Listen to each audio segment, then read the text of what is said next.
साथियों नमस्कार, मैं वीरेंद्र राठी आपके साथ। साथियों, जैसा सर्वविदित है कि तमाम भारत के अंदर लोकसभा चुनाव की जो गर्मी है वो बढ़ती जा रही है और अब धीरे धीरे हरियाणा प्रदेश की लोकसभा के मतदान की तिथि भी धीरे धीरे नज़दीक आ रही है। भारतीय जनता पार्टी अपने सभी प्रत्याशियों को मैदान में उतार चुकी है, लेकिन कांग्रेस पार्टी किसी भी लोकसभा सीट से अपने प्रत्याशी का नाम अब तक घोषित नहीं कर पाई है। इसी कड़ी में आज हम चर्चा करेंगे हरियाणा प्रदेश के एक ऐतिहासिक लोकसभा क्षेत्र की सोनीपत। उसके ऊपर आज हम विशेष रूप से चर्चा करेंगे कि सोनीपत लोकसभा क्षेत्र की पृष्ठभूमि क्या है, किन किन पार्टियों का वहाँ पीछे दबदबा रहा और 2024 के चुनाव में कौन पार्टी वहाँ पे बाजी मारती हुई नजर आ रही है। सोनीपत लोकसभा क्षेत्र साथियों, कहने को तो जाट बहुल क्षेत्र है और अब तक सोनीपत लोकसभा क्षेत्र से 12 मेंबर पार्लियामेंट साथियों चुने जा चुके हैं। जब सोनीपत लोकसभा क्षेत्र का चर्चा हम शुरू करते हैं तो हमें याद आता है कि 22 दिसंबर 1972 को रोहतक जिले से अलग होकर के सोनीपत जिला बना था, यानी कि जिले के रूप में सोनीपत 22 दिसंबर 1972 को अस्तित्व में आया था। उसके बाद 1977 के अंदर पार्लियामेंट कॉन्स्टिट्यूंसी के रूप में सोनीपत की एक अपनी पहचान बनी। पहला जो लोकसभा का चुनाव सोनीपत से हुआ वो 1977 के अंदर हुआ और 77 के चुनाव में अगर हम राजनीतिक पृष्ठभूमि को खंगालेंगे, जेपी और लोहिया की जो क्रांति थी, जो समूचा विपक्ष उस समय कांग्रेस के खिलाफ एकजुट हुआ था और जनता पार्टी का गठन हुआ था, तो उस लहर में जनता पार्टी ने मुख्तार सिंह जी को अपना उम्मीदवार बनाया था और कांग्रेस की तरफ से सुभाषिनी देवी वहाँ पे प्रत्याशी थी। जो चुनाव ऐतिहासिक 1977 का जो चुनाव हुआ, उस चुनाव में जनता पार्टी के प्रत्याशी मुख्तार सिंह जी ने साथियों वहाँ पर बाजी मारने का काम किया। उसके बाद जनता पार्टी की सरकार पूरा कार्यकाल नहीं कर पाई थी। मोरारजी देसाई देश के प्रधानमंत्री बने थे। चौधरी चरण सिंह जी के साथ उनके मनमुटाव हुए और जनता पार्टी दो भागों में बट गई। एक अल्प समय के लिए, थोड़े समय के लिए चौधरी चरण सिंह देश के प्रधानमंत्री बने। वो अपना बहुमत लोकसभा के अंदर साबित नहीं कर पाए और जल्दी ही 1980 के अंदर लोकसभा का चुनाव पूरे भारत में फिर से आ गया। जब 1980 का लोकसभा का चुनाव साथियों आता है तो जनता पार्टी, जो विभिन्न दल एकजुट होकर के जिन्होंने जनता पार्टी का गठन किया था, उसमें टूट हो चुकी थी, वो बिखर चुका था और कांग्रेस पार्टी थोड़ी सी मजबूती लेकर के राष्ट्रीय स्तर पर पटल पर उभर करके आई थी।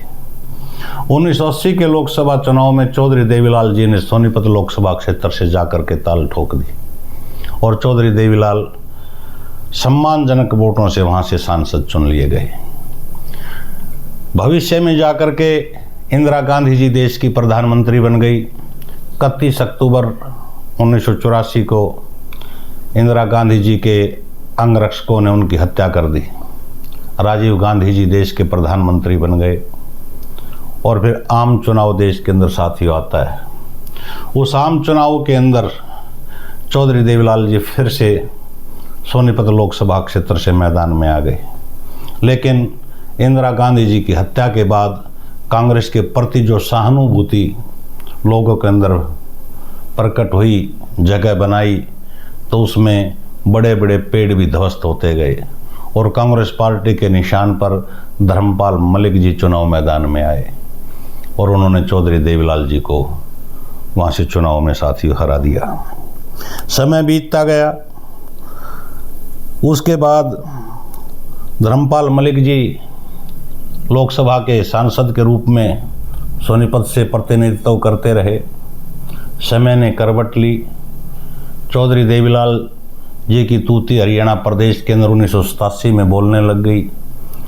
85 के अंदर उन्होंने महम से, वो विधायक थे, वहाँ से अपना इस्तीफा दिया। न्याय युद्ध के नाम पर, SYL पानी के नाम पर, चंडीगढ़ राजधानी के नाम पर और अबोहर फाजिलका के नाम पर। उस न्याय युद्ध में जनता के हीरो के रूप में, नायक के रूप में चौधरी देवीलाल जी उभरे। चौधरी देवीलाल ने और विश्वनाथ प्रताप सिंह जी ने और अनेक पार्टियों ने इकट्ठा होकर के फिर एक फैसला लिया, देश की सभी पार्टियों की कांग्रेस पार्टी के खिलाफ मिल करके हम एक प्रत्याशी चुनाव मैदान में उतारेंगे। और चौधरी देवीलाल का जन्मदिन भारत के दिल्ली के ऐतिहासिक वोट क्लब के ऊपर बहुत बड़ी रैली करके मनाया गया। उसमें सभी पार्टियों के बड़े नेता शामिल थे, चाहे कम्युनिस्ट थे, चाहे अटल और आडवाणी जी की जोड़ी थी, चौधरी देवीलाल थे, मुलायम सिंह यादव जी भी थे, लालू जी भी थे, रामविलास पासवान जी भी उसका हिस्सा थे। और उस समय कांग्रेस के खिलाफ जो गठबंधन बना, जो पार्टी का गठन हुआ, उसका नाम साथियों रखा गया जनता दल। तो जनता दल की तरफ से 1989 का जो लोकसभा का चुनाव आया, उसमें कपिल देव शास्त्री जी को वहाँ से प्रत्याशी जनता दल ने बनाया और उस चुनाव में कपिल देव शास्त्री जी बाजी मार ले गए। फिर समय का साथियों चक्कर चला, वो सरकार भी लंबी नहीं टिक पाई। विश्वनाथ प्रताप सिंह जी देश के प्रधानमंत्री बने। चौधरी देवीलाल जी के साथ उनके मनमुटाव हुए। भारतीय जनता पार्टी ने जनता दल से अपना समर्थन वापस लिया, वो सरकार अल्पमत में आ गई। VP सिंह जी ने अपना इस्तीफा सौंप दिया।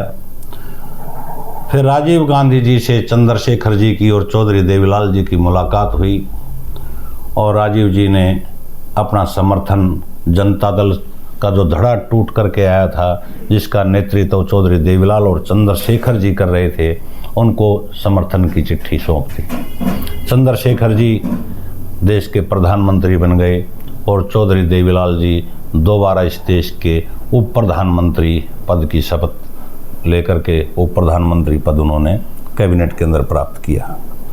लेकिन 4 महीने साथियों वो सरकार चली थी। 4 महीने के बाद किसी बात को लेकर के चंद्रशेखर जी ने अपना इस्तीफा दे दिया और वो विपक्ष की जो सपने थे कि कांग्रेस के खिलाफ जितने दल एकजुट हुए थे, उनमें फिर से बिखराव की स्थिति साथियों आ गई। 1991 के अंदर आम चुनाव की घोषणा देश के अंदर होती है और सोनीपत फिर इंतज़ार कर रहा था कि कौन पार्टी किस प्रत्याशी को भाग्य आजमाने के लिए चुनाव मैदान में उतारेगी। और 1991 के अंदर धर्मपाल मलिक जी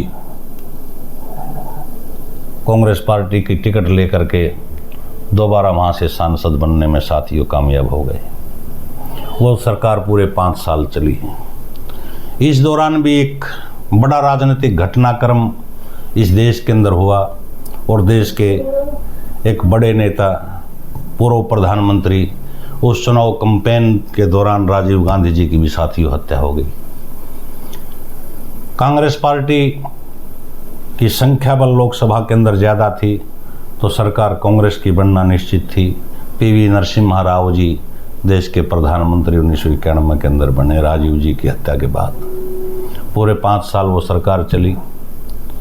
1996 के अंदर अटल जी का और आडवाणी जी का साथियों युग का प्रारंभ आप इसको मान सकते हैं कि राजनीतिक रूप से ज़्यादा प्रभावशाली रूप से उभर करके वो चीज़ सामने आई। अटल जी के नाम पर देश के अंदर बड़ी लहर चली और 1996 का जो चुनाव आया तो सोनीपत लोकसभा के मतदाताओं ने एक ऐतिहासिक फैसला साथियों वहाँ पर दिया।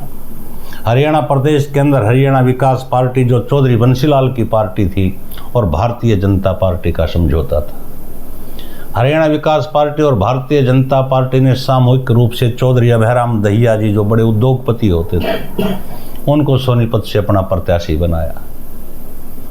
और दूसरी तरफ से एक निर्दलीय प्रत्याशी के रूप में, उस समय तो वो नौजवान ही थे, क्यों आज से 27 साल पहले की बात है, जो आज वर्तमान में आज सांसद भी हैं, डॉक्टर अरविंद शर्मा जी बतौर निर्दलीय प्रत्याशी सोनीपत लोकसभा क्षेत्र से मैदान में उतरे और सोनीपत के मतदाताओं ने निर्दलीय डॉक्टर अरविंद शर्मा जी के ऊपर अपना भरोसा जताया और वहाँ से वो सांसद बनने में साथियों कामयाब रहे। आरंभ में अटल जी की सरकार बनी 13 दिन के लिए, लेकिन वो अपना बहुमत वो साबित 1996 के अंदर साथियों नहीं कर पाए। प्रधानमंत्री बदले, फिर एक गठजोड़ हुआ जिसको तीसरे मोर्चे का नाम दिया गया, जिसमें से देवेगौड़ा जी को प्रधानमंत्री का पद मिला। वो चेहरा भी बदल दिया गया 1.5-2 साल के बाद। I.K. गुजराल, इंद्र कुमार गुजराल जी देश के प्रधानमंत्री बने। फिर वो सरकार भी साथियों टूट गई और दोबारा पूरे भारत के अंदर लोकसभा चुनाव का शंखनाद हो गया। 1998 के अंदर लोकसभा का चुनाव आया तो सोनीपत से किशन सिंह सांगवान जी का साथियों भाग्य चमका और किशन सिंह सांगवान जी वहाँ से सांसद चुने गए और देश के प्रधानमंत्री पद की शपथ फिर से अटल बिहारी वाजपेयी ने ली।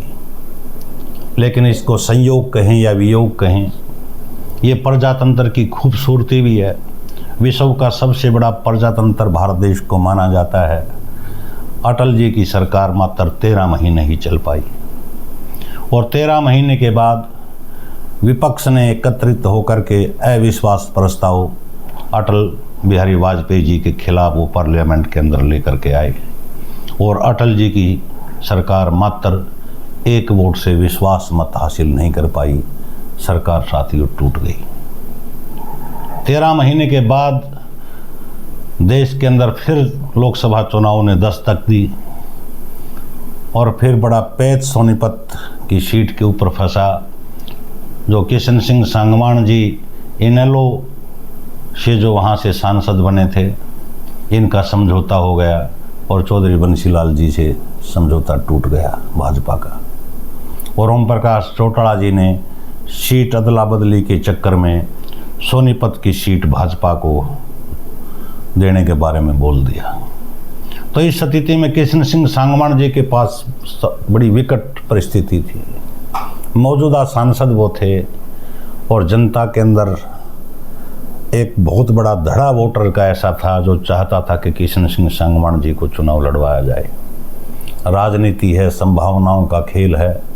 किशन सिंह सांगवान जी ने सीधा भारतीय जनता पार्टी के आला नेताओं से, बड़े नेताओं से मुलाकात की और भाजपा के निशान से किशन सिंह सांगवान जी साथियों सांसद बने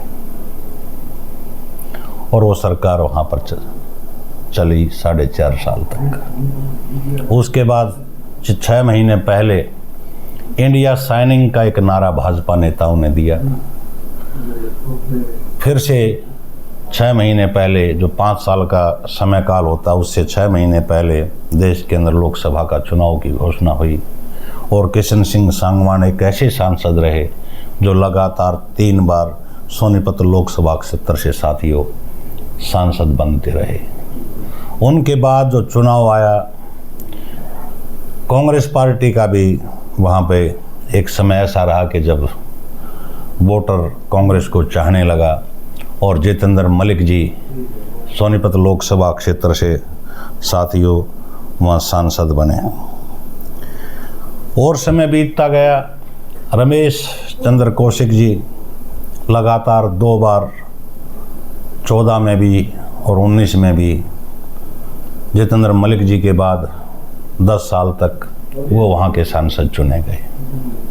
तो सोनीपत एक ऐसा क्षेत्र रहा है जहाँ क्षेत्रीय पार्टियों का भी कभी न कभी दबदबा रहा और जहाँ राष्ट्रीय पार्टियों का भी वर्चस्व रहा, चाहे वो कांग्रेस रही, चाहे वो भारतीय जनता पार्टी रही। लेकिन एक दौर बीच में ऐसा भी आया, जैसे हमने चर्चा की, कि सोनीपत के मतदाताओं ने बड़े दलों को नकार करके आज़ाद प्रत्याशी को भी गले लगा करके साथियों अपना आशीर्वाद और जन समर्थन देने का काम किया और सांसद बनाने का काम किया। सोनीपत बड़ा ऐतिहासिक शहर साथियों रहा है। महाभारत काल में भी इनका जिक्र आता रहा है और दिल्ली जैसे स्टेट के साथ, दिल्ली जैसी जो हमारे देश की राजधानी है, उसके साथ जो है सोनीपत की सीमाएं लगती हैं। यूपी के साथ भी सीमा लगती है और सोनीपत का जो भौगोलिक रूप है साथी, वो रोहतक, जींद और पानीपत जिलों से भी ये घिरा हुआ रहा है। अब 2024 में फिर सोनीपत के मतदाताओं ने अपना एक प्रतिनिधि चुन करके पार्लियामेंट के अंदर भेजना है। भारतीय जनता पार्टी अपना प्रत्याशी वहाँ घोषित कर चुकी है, जो राई से विधायक हैं मोहन बड़ोली जी को। कांग्रेस पार्टी और अन्य पार्टियां वहाँ अपने प्रत्याशी की घोषणा नहीं कर पाई हैं। सोनीपत का मतदाता किसको अपना आशीर्वाद देगा कहना मुश्किल है, लेकिन सोनीपत का चुनाव 2024 का फिर से ऐतिहासिक होने जा रहा है और सोनीपत के मतदाताओं ने हमेशा मतदान के अंदर बढ़ चढ़ करके भाग ले करके अपनी उपस्थिति प्रजातंत्र के अंदर हमेशा वो बड़ी मजबूती के साथ दर्ज कराते रहे। अगर साथियों आपको ये हमारी वीडियो अच्छी लगती है, हमारे विचार अगर आपको पसंद आते हैं, तो आप कमेंट के माध्यम से हमें बताने का प्रयास करें और जल्द ही हम किसी और लोकसभा क्षेत्र के ऊपर इस प्रकार के विस्तृत रूप से जानकारी लेकर के आप तक पहुंचाने का प्रयास करेंगे। इस हमारे प्रयास के साथ एक आपका सहयोग हमें यही चाहिए कि आप जो वीडियो अच्छी लगती है उसको शेयर भी करें, लाइक भी करें और हमारे चैनल को सब्सक्राइब भी करें। आपका बहुत बहुत धन्यवाद।